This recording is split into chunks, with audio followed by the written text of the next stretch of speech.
KB Channel. Ini sejarah ni kena orang kena tahu ni. Tetapi kalau pembangkang yang diangkat apa dia? Yang diangkat hanya isu kenapa tak buat hudud. UMNO parti politik yang memperjuangkan cita-cita Islam. Islam dulu tu. Islam agama persekutuan. Ramai yang masih faham Islam agama rasmi. Rakyat jelata faham. Termasuk ada kerajaan baru namanya Kerajaan Perpaduan yang UMNO bersamanya membina Islam. Tidak pernah henti. Ini yang kita kena masukkan dan kita kena cakap. Hatta kalau kita kata ustaz-ustaz yang bercakap mempertikaikan Malaysia, dia sendiri menjadi ustaz tu, hasil pendidikan mana tu? Hasil sistem mana tu? Dia kata, oh saya dulu sekolah parti. Ya, kamu sekolah parti, sekolah PAS. Orang lain lagi? PAS boleh mendakwa dia jemaah Islam. Tapi dia bukan satu-satunya jemaah Islam yang disebut hadis. Tidak. Sehingga kan bila ada orang keluar daripada PAS, dia agak keluar jemaah Islam. Akhirnya, dengan kefahaman itulah, dia melihat orang Islam lain di luar jemaah dia, atau lebih khusus, luar jemaah PAS sebagai tak Islam. Dan saya nampak kesannya bila saya keluar daripada PAS. Apa Islam yang diperjuangkan? Yang diperjuangkan Islam politik. Islam nak boleh kerajaan. Jadi kalau berceramah maki orang, ceramah sindir orang, ceramah cela orang, apa Islam yang kita bawa? Tapi kalau berakhlak tadi, bagi saya pas fail lah dalam mengajak orang ke arah Islam yang penuh akhlak, itu pas fail. Kenapa fail? Kerana pimpinan utama menunjukkan contoh yang buruk. Saya bercakap dari sudut psikologi dia.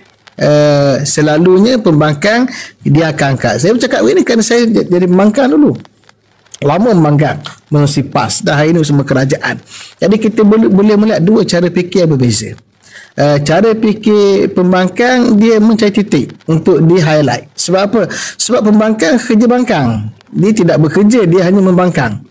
Kerajaan dia sibuk bekerja. Ada beza antara seorang tukang yang buat rumah, yang sibuk untuk membuat rumah yang cantik, indah, dengan seorang yang hanya melihat dan mengkritik. Ini tiangnya tak kena, ini pakunya tak kena, ini catnya tak pun cantik. Maka yang itulah orang katanya, apa cerita? Itu yang akan di-highlightkan. Jadi, apapun kita tidak boleh bergantung pada persepsi orang. Kerana Islam ini laisal islamu bitamanni wala bitahalli. Islam bukan hanya angan-angan, bukan juga hiasan. Walakin, tapi Islam itu kata Nabi, ma waqara fil qalbi, apa yang tertanam, yang terpacak dalam hati manusia, wasaddaqul amal, dan dibuktikan, disahkan oleh perlakuan. Arti perlakuan, iman di hati orang tak nampak, terpancar pada perlakuan. Perlakuan itu nilaiannya kita. Jadi ada orang dia akan menilai pada hiasannya. Kalau kita bincang, contohlah kita ambil isu yang berlaku hangat sehari dua ini, isu GISB. Mata-mata yang ramai melihat pada pakaiannya, maka itu yang dijual, pakaiannya, penampilannya. Tapi Islam tidak ukur hanya pada pakaian, walaupun pakaian sebahagian daripada Islam. Tapi bukan hanya pakaian, tapi apa yang akidahnya dan perlakuannya. Sebagai kerajaan, tentulah banyak yang dia boleh buat untuk Islam. Kalau nak kita bilang, tak cukup buku untuk kita tulis sebenarnya. Bila saya bersama kerajaan hari ini, dulu bersama kerajaan, bersama antara Perikatan Nasional, PAS dengan UMNO. Kemudian saya bersama dengan UMNO sama dengan Pakatan Harapan. Detik-detik masa yang perubahan ini dan pengalaman ini mengajar banyak perkara sebenarnya. Mula kita mengkaji balik apa yang kerajaan telah laksanakan. Islam yang panjang daripada awal sebelum merdeka hingga masuk merdeka sampai ke hari ini. Saya contohkan mudah saja. Saya sendiri, kalau kita nak lihat dari sudut nikmat, saya sendiri, saya hari ini hasil produk apa saya ni? Saya yang asal keluarga UMNO, masuk PAS pada usia 16 tahun, kemudian masuk ke sekolah Zainal Abidin dengan beasiswa kerajaan negeri, sekolah yang kerajaan negeri uruskan, kemudian ke Jordan dengan beasiswa Kementerian Pendidikan Malaysia yang kerajaan uruskan, kemudian menjadi, lepas mengaji balik ke Malaysia menjadi pensyarah universiti di UKM, di UAE, kemudian UKM. Dan ini saya di sini. Saya ni produk apa sebenarnya? Produk siapa dan produk apa? Saya produk sistem yang dibawa oleh kerajaan. Cuma saya berkhidmat mengurusi PAS. Itu produk di mana? Produk yang kerajaan bina. Sekolah yang kerajaan bina, universiti yang kadang berikan beasiswa dan susung atur sebagai beasiswanya balik bertugas dengan kerajaan, dengan UIA, dengan UKM. Ini adalah hasil produk kerajaan. Dan saya diberi peluang lama untuk berada di TV ketika walaupun jadi pembangkang, tapi oleh kerana saya bertitle akademik, boleh keluar TV, keluar program di RTM, keluar di IKIM, keluar di TV Hijrah kemudiannya, dan saya menyampaikan Islam ikut apa yang saya faham. Saya adalah hasil produk kerajaan sebenarnya. Jadi ini yang kita nak ajak rakyat untuk melihat. Islam ini kita kena teliti pada pertama sekali apa dasar-dasar Islam yang dibawa. Kalau kita nak tengok kerangka Islam, mudah saja. Islam 3, akidah, syariat, akhlak. Apa akidah yang dibawa? Apa syariat yang dibawa? Apa akhlak yang dibawa? Kalau syariat pula, ada syariat ibadat, ada syariat munakahat, ada syariat muamalat, ada syariat jenayah. 4 rubuk kalau kita belajar ilmu fiqh, 4 rubuk. Yang bincanglah tentang syariat melibatkan ibadat. Ibadat apa dia? Mula syahadah, kemudian solat, kemudian puasa, kemudian zakat, kemudian haji. Tidakkah ini siapa yang menjuarai semua ini? Malaysia lah sebagai negara Islam contoh, hingga dihormati oleh dunia luar pada ibadat solat menerusi syiar masjid yang disusun dan diatur oleh negara dengan peruntukan negara untuk rakyat menjadi seorang Muslim yang baik. Kita pergi pada syariat melibatkan puasa, disusun peraturannya, melibatkan zakat dengan ada sistem kutipan dan agar zakat yang kita perkenalkan, ada sistem haji pula yang kita diiktiraf oleh dunia sebagai negara Islam terbaik pada pengurusan hajinya. Ini baru kita ambil dari sudut ibadat. Yang ni tak diangkat oleh kita. Tetapi kalau pembangkang yang diangkat apa dia? Yang diangkatnya isu kenapa tak buat hudud. Kenapa tak buat undang-undang jenayah Islam berkaitan hudud? Dia tak bincang bab takziah yang dibuat, dia tak bincang bab kisah yang dibuat, dia bincang bab hudud yang tak mampu dilaksanakan, bukan hanya oleh negara kita Malaysia, bahkan juga oleh dunia Islam pada hari ini, melainkan 2-3 negara saja. Jadi balik pada apa saya sebut tadi, pembangkang dia ambil satu juzuk dan dia angkat. Tapi kerajaan dengan kesibukan dia menguruskan negara dan kerajaan, dia melakukan sangat banyak isyak, dan di sini kerja kita untuk bawa rakyat menilai tidakkah nikmat kita sebagai rakyat Malaysia menjadi rakyat sebuah negara yang sebenar-benar negara Islam, dan Islam itu diperkasakan, dikembangkan, bukan ditegakkan, ditegak, dikembangkan dan diperkasakan dan semasa sampai ke titik ini. Contoh UMNO yang telah memindah perlembagaan dia. Sejauh mana maklumat bahawa UMNO telah pindah perlembagaan, kemudian meletakkan pada mukaddimah perlembagaannya UMNO parti politik yang memperjuangkan cita-cita Islam. Islam dulu tu. Kenapa tak dia highlight dan dijual pada ahli-ahli UMNO? Kerana mungkin ahli UMNO sibuk dengan politik yang telah mereka lalui dan jalani sebelum itu, hingga terlupa untuk mengangkat suatu pembaharuan yang dibuat. Itu pembaharuan. Tetapi balik pada asal dulu, perlembagaan UMNO menyebut bahawa dalam 3.1 asas dan tujuan UMNO menegak, mengembang, mempertahankan Islam. Ini termaktub dalam perlembagaan UMNO.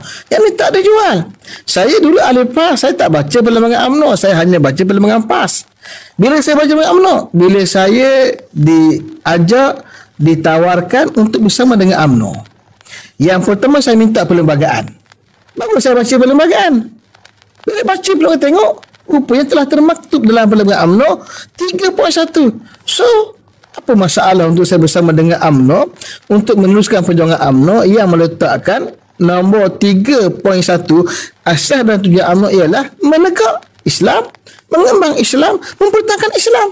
Itu yang diajar oleh Islam. Jadi benda ni tak dijelaskan kepada imam. Mungkin ahli tak sedar pada apa yang berlaku dalam perlembagaan UMNO. Bila saya turun padang berceramah dalam kelompok UMNO, saya tanya, baca ke tidak perlembagaan? Ramai yang kabur. Mereka terlupa nak baca. Mungkin masa dekat-dekat nak berlaku pau, baru mereka bawa muka baca pun tidak, hanya bawa saja. Ini kita kena ajar. Satu. Yang kedua, kalau dari sudut Islam tu pula, sebenarnya isu pencerahan. Islam agama persekutuan. Ramai yang masih faham Islam agama rasmi. Rakyat jelata faham.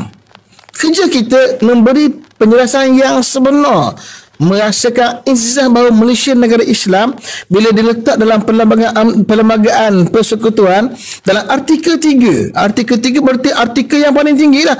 Yang artikel pertama tentang nama-nama dihuraikan. Yang 3, apa dia agama bagi persekutuan ini?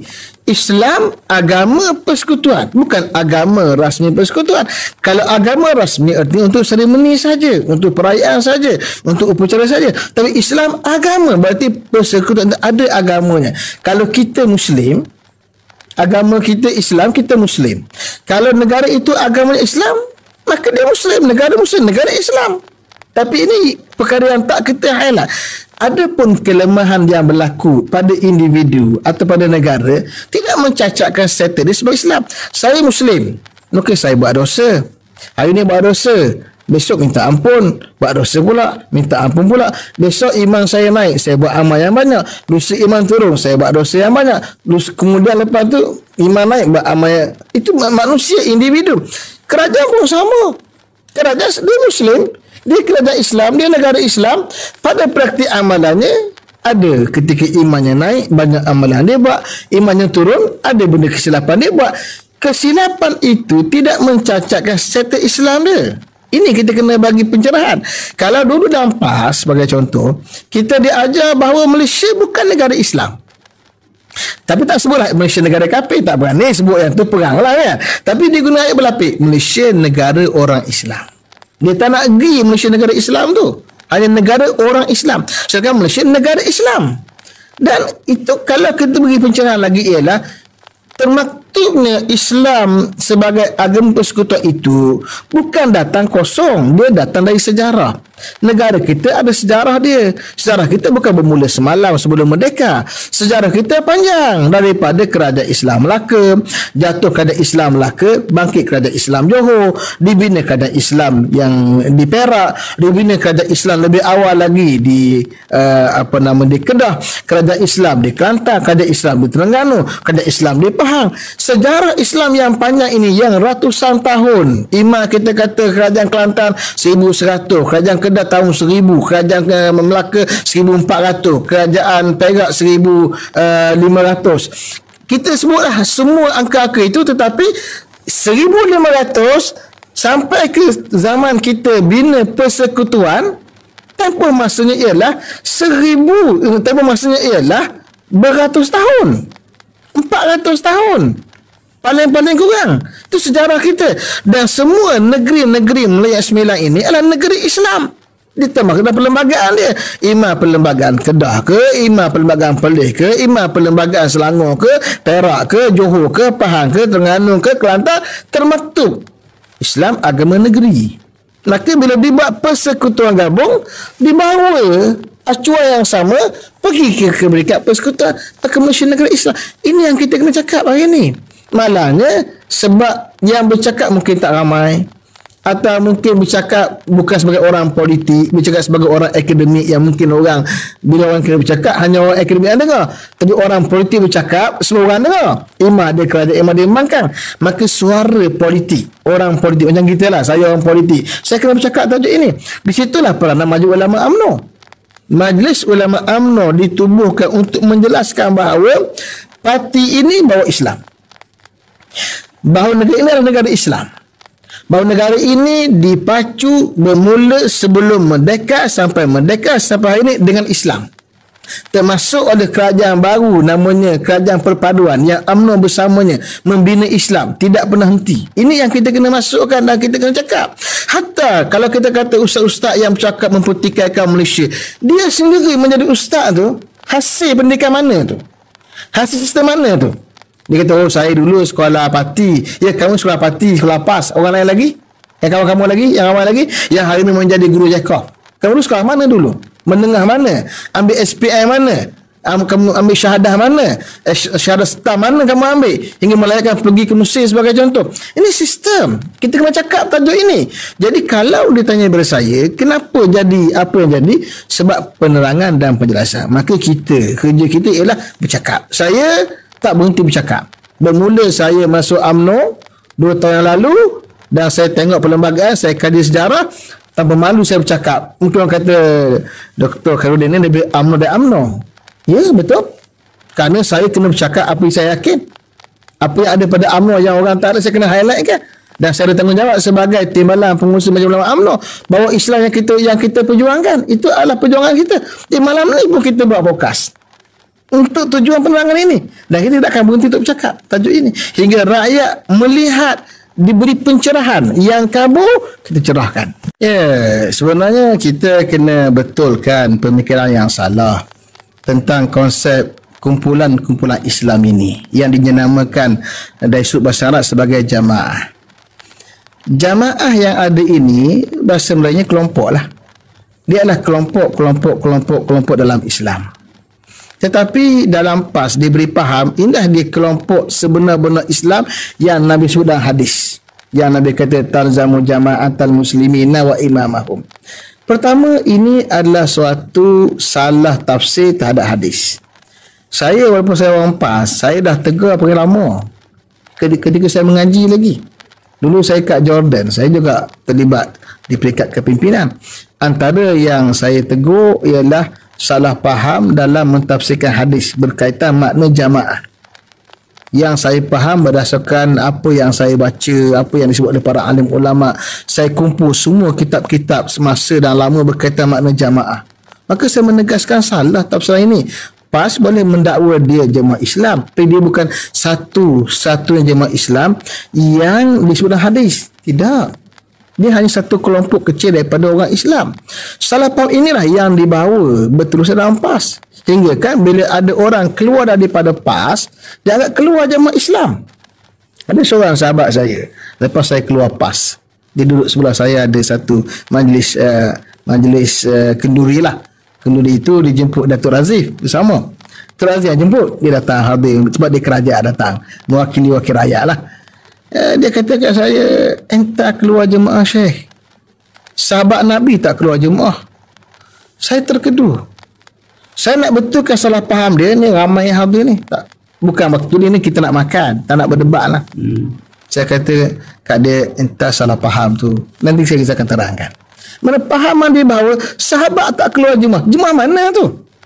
Maksud keluar jemaah mana kafir Sebab makna jamaatul muslimin, semua orang Islam yang bersyahadah, siapa yang meninggalkan umat Islam ini, yang bersyahadah ini, dia keluar lari, inilah orang yang murtad. Dalam hadis Nabi sebut, antara 3 orang yang halal darahnya ialah at-tariku lidinihi, orang yang tinggal agamanya, al-mufariqu lil jamaah, yang berpisah dengan jamaah. Dia mana? Jemaah Islam. Dia murtad, dia tinggalkan orang Islam, duduk tempat lain. Ini yang ulama bincang, adakah dia boleh dihukum bunuh bila keadaan dia dibagi oleh para alim ulama berdasarkan hadis ini. Ini salah faham terhadap makna jamaah. Jadi bila datang daripada salah faham tadi, maka ahli-ahli yang ialah mereka pengajian tidak banyak, mereka hanya mendengar daripada ustaz dengar daripada ustaz atas lagi, itu dibawa hingga akhirnya dengan kefahaman itulah dia melihat orang Islam lain di luar jemaah dia, atau lebih khusus luar jemaah PAS sebagai tak Islam, ataupun bahasa dengan sikit tidak Islami. Dia kata tidak Islami. Bagi saya ini kena rungkai, dan saya bersyukur bila Tuhan bagi ruang dan peluang untuk saya. Dengan sebab tertentu saya meninggalkan PAS untuk melihat keadaan yang lagi besar lagi, dan saya ada tanggungjawab untuk betulkan salah faham PAS ini. Sebab tu saya kalau tengok saya punya Facebook, saya tidak berhenti menulis tajuk ini. Walaupun ramai kawan-kawan dan mengkritik, dulu entah dalam PAS tak cakap tajuk ni. Bila saya tak cakap tajuk ni, tanya balik kawan saya kat Jordan macam mana saya cakap. Dalam usul tersebut saya betulkan kefahaman ini, tapi tak bercakap, saya terbuka lah, dan kita dapat disiplin cuba betulkan kefahaman. Dan saya nampak kesannya bila saya keluar daripada PAS. Bila keluar PAS pun nampak, oh inilah kesan. Bila tak betulkan daripada awal secara terbuka, ini kesan dia. Salah faham ahli hingga dia pandang pihak berbeza sebagai tidak Islami atau kurang Islami. Maka kalau tak Islami atau kurang Islami, buatlah apa benda sekalipun, dianggap sebagai habaan mansura. Tuhan tak terimalah. Tuhan tak dianggap habaan mansura yang bertebaran. Tuhan tak terima soalan begitu, walaupun tak sebut direct, tapi itu kefahaman dia. Jadi sebenarnya apa yang berlaku tadi kerana salah faham kepada satu fakta. Inilah kalau kita bincang dari sudut JISB sebagai contoh. Di mana kesilapan JISB? Bukan pada pakaiannya. Di mana kesilapan PAS? Bukan pada pakaiannya. Di mana kesilapan JISB? Pada akidah pemikirannya. Di mana kesilapan PAS? Pada pemikirannya. Pada praktiknya. Isu-isu contoh saya ambil lah. Bila kita bincang tentang menentang kerajaan menggunakan senjata. Bila kita bincang fiqh Islam berkaitan dengan al-amru bil ma'ruf wa nahy anil munkar dalam sebuah negara Islam, haram mengangkat senjata menentang kerajaan walaupun dia zalim. Kerajaan Islam maksudnya. Walaupun dia zalim. Maknanya dia kena sabar. Sabar wa in darabu zahra. Dia hadis kata walaupun mereka pukul belakang kamu, kenapa tak dibenarkan angkat senjata? Yang disuruh ialah menegur dengan perkataan lantang macam mana sekalipun hingga dia dibunuh tak apa, tapi jangan angkat senjata. Kenapa? Kerana angkat senjata menyebabkan berlaku perang, berlaku pertumpahan darah, dan Islam nak menjaga pertumpahan darah. Kenapa Imam Nawawi tak setuju dengan pemerintah zaman dia? Dia tak ajak orang untuk lawan dengan senjata. Kenapa Al-Is Ibn Abdul Salam, kenapa Imam Ibn Taymiyah dan ramai lagi para tokoh ulama yang dipenjarakan, termasuk Imam Ahmad yang dipenjarakan kerana berbeza dengan kerajaan dalam isu khalqul Quran, dipenjarakan. Dia tidak mengajak rakyat walaupun dia boleh fatwakan, dia tokoh ulama besar, dia seorang perinti kepada mazhab. Dia tidak fatwakan untuk menentang kerajaan pada ketika itu, kerajaan Islam. Dia pun jawab, dia kata tapi Malaysia bukan negara Islam. Itu poin dia. Malaysia bukan negara Islam, jadi mewajarkan untuk bangkit bersenjata. Contohnya lah, hingga berlakulah peristiwa Mali sebagai contoh. Mali ni orang tak nak bincang, tapi kita kena bincang sebagai satu manifestasi tak ada salah faham dan konsep jihad dalam Islam. Jadi ini contoh-contoh benda-benda yang kita kena betulkan, pemikiran kena betulkan. Hingga akhir-akhir seperti berlaku di Saud. Saud ni orang terbang orang PAS. Bukan kerana pahaja dia begitu, tapi dia menerima tarbiyah itu dan akhirnya dia halakan ke tempat yang dia nak. Jadi kita tak nak benda itu berlaku. Pasal sebut kita hanya muwajahah silmiyah, maknanya bertemu kerajaan secara damai. Itu kata-kata, praktiknya berbeza. Dengan cara bicara yang menuduh pihak sebelah sana sebagai, kalau tak kata kafir pun, munafik dia kata. Tak munafik pun fasik dia kata. Itu mencipta suatu keadaan yang tegang hingga berlakulah pula memulau. Ini secara hitam kita lah di Terengganu terutamanya. Bukan di tempat lain. Di kampung saya sendiri, di seberang Takir, ini berlaku. Jadi benda ni yang kita kena bongkai. Dan bagi saya ini bukan benda kecil. Sebab tu saya bercakap tak berhenti. Sebab ini benda yang kita kena betulkan. Tanpa kita menafikan kebaikan-kebaikan yang dibuat. Sama lah macam kita bercakap tentang UMNO, apa yang UMNO telah berjaya buat. Mereka angkat benda-benda yang kecil, yang kesilapan UMNO. Kita pun sama juga, kita akan cerita di mana kesilapan PAS. Yang cerita kebaikan PAS itu kerja orang PAS untuk jual kebaikan dia. Kerja kita betulkan mana yang silap dia. Isunya ialah apa Islam yang diperjuangkan. Yang diperjuangkan Islam politik. Islam nak boleh kerajaan, Islam nak boleh negara. Yang diperjuangkan satu juzuk daripada syariat Islam namanya hudud yang diperjuangkan. Yang tidak diperjuangkan akhlak tadi. Islam ni 3. Kita baca hadis 40 yang kisah Nabi didatangi oleh Jibril alaihissalam dengan menyamar sebagai manusia, tanya 3 soalan. Apa itu Islam, apa itu iman, apa itu Islam, apa itu ihsan. Ihsan berakhlak. Jadi Islam 3, ada akidah, ada syiar, ada akhlak. Jadi kalau kita gagal pada akhlak, pada Islam apakah yang kamu panggil, yang kamu seru? Kalau kita seru pada Islam, kita kata kita pejuang Islam, dan kita menyeru umat untuk beramal dengan Islam, mesti beramal dengan Islam pada akidahnya, Islam pada syariatnya, Islam pada akhlaknya. Kalau akhlaknya fail, kamu nak seru apa? Ini yang saya tegur banyak. Kalau kita baca hadis Nabi, sahabat tanya Nabi tentang lidah. Dia kata, wahal yukabbun nasu ala wujuhihim illa hasaidu alsinatihim. Tidakkah penyebab manusia masuk ke lidah mereka? Itu akhlak tu. Lidah memaki orang. Jadi kalau berceramah maki orang, ceramah sindir orang, ceramah cela orang, apa Islam yang kita bawa? Ini perkara yang haram. dalam PAS Tengku Haji Hadi dia buat tu buku tafsir pada surah Al-Hujurat. Surah Hujurat surah berkata akhlak. Tidak boleh sangka buruk. Wala talmizu anfusakum, jangan cela diri kamu sendiri. Wala tanabazu bil alqab, jangan kamu melontar gelaran yang buruk. Itu semua dibincang dalam surah Al-Hujurat. Dan buku itu menjadi rujukan dalam usrah, menjadi seribu usrah. Berarti memang dibincang dalam usrah PAS lah. Tapi kenapa pada amalan tidak berlaku? Bahkan Tengku Haji Hadi juga terlajak membuat tuduhan dalam bentuk alqab, tuduhan atau gelaran yang buruk. Dia juga terlajak. Maknanya kalau itu yang dibuat, Islam apa yang kita bawa sebenarnya? Ini bukan benda kecil, ini benda besar. Sebab itulah dalam PAS dulu ketika saya bersama dalam dipanggil strategi PAS Pusat. Saya dulu pegang unit strategi PAS Pusat. Kita berjaya keluarkan satu dasar untuk rujukan semua ahli yang dipanggil sebagai BPMS, Budaya Politik Matang Sejahtera. Yang ni kita perkenalkan bila kita mula berunding dengan UMNO. Ini sejarah ni kena orang PAS kena tahu ni. Berunding dengan UMNO bukan selepas UMNO jatuh 2018, tidak. Berunding dengan UMNO awal lagi. Seawal 2000, selepas Pak Lah menjadi Perdana Menteri lagi, sekitar 2005 dia jadi PM, 2002 dia menang besar 2004. Selepas itu mula dirundingkan. Kemudian 2008 terhalang sekejap. Kemudian masih lagi ada hubungan untuk merundingkan hubungan PAS dengan UMNO. Oleh kerana kita nak meninggalkan versi lama politik, berperang yang begitu dahsyat, mengata, mencela, maki, hamu dan sebagainya. Kenapa itu kita mau berunding antara PAS dengan UMNO ni?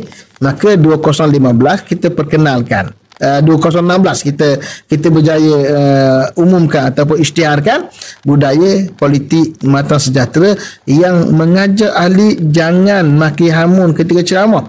Bila masuk dalam mesyuarat PAS Pusat, kita bentang ada seorang pimpinan PAS daripada Terengganu, daripada Besut. Dia kata apa? Dia kata kita ni ceramah ni maki semua UMNO. Kalau macam tak boleh maki, tak sedap ceramah dia kata. Jadi saya boleh jawab, tak sedap ceramah dia. Saya kata sedap-sedap ni nafsu. Saya kata kita nak ikut nafsu kan, nak ikut Quran. Kalau nak ikut Quran kena pegang yang ni, budaya politik matang sejahtera. Maka bila kita berjaya jadikan dasar dalam parti, dibentang dalam IJK PAS Pusat, diendorse oleh syura, kemudian dimasuk dalam muktamar, maka ahli-ahli mula mengikut kaedah itu. Hingga akhirnya bila UMNO jatuh, dengan mudah untuk kita berunding membentuk mufakat nasional. Sebab apa? Sebab kita telah bina awal. Tetapi apa yang berlaku? Bila mana UMNO dan PAS putus hubungan, bila Tengku Haji Hadi buat keputusan untuk UMNO sendiri, PAS sendiri, dan beliau mulakan tindakan awal selepas putus tadi yang diumum dalam ketika berkuliah di Semerak pada hari Jumaat. Ketika itu dia mula menyerang UMNO. Bila Tengku Haji Hadi serang UMNO, dia presiden PAS dan dia tok guru pula anak-anak buah ni. Ibarat kalau dulu kaki maki dulu, ada kata dapat lesen besar ni. Jadi hak lama duk simpan geram ni, bila dibuka lesen, dia tembak balik. Itu yang berlaku kemudian. Hubungan PAS dengan UMNO tegang balik. Tegang yang sangat dahsyat ketika PRU bersama ketika PRN. Akhir ni baru dah gede sikit nampak. Selepas kita tegur gede. Kita nak mengajak semua sampai masa untuk kita berbeza. Itu realiti politik berbeza. Tetapi kita hiasi politik dengan akhlak kita. Jangan maki orang, jangan hamun orang, jangan sindir orang, jangan cela orang, jangan sangka buruk, jangan tuduh-tuduhan yang buruk. Kerana itu yang Islam ajar. Jadi poin saya pada PAS ialah, kalau kamu perjuangan Islam, ke mana kamu nak ajar orang tentang akhlak Islam? Apa inti dakwah kamu? Tu kalau bincang akhlak. Belum kita bincang tentang syariat lagi ni. Kita tak masuk tentang syariat ni. Yang PAS memfokuskan pada isu hudud saja. Itu panjanglah kalau kita bincang. Tapi kalau akhlak tadi, bagi saya PAS fail lah dalam mengajak orang ke arah Islam yang penuh akhlak, itu pas fail. Kenapa fail? Kerana pimpinan utama menunjukkan contoh yang buruk kepada warga politik dan rakyat dalam media sosial terutamanya.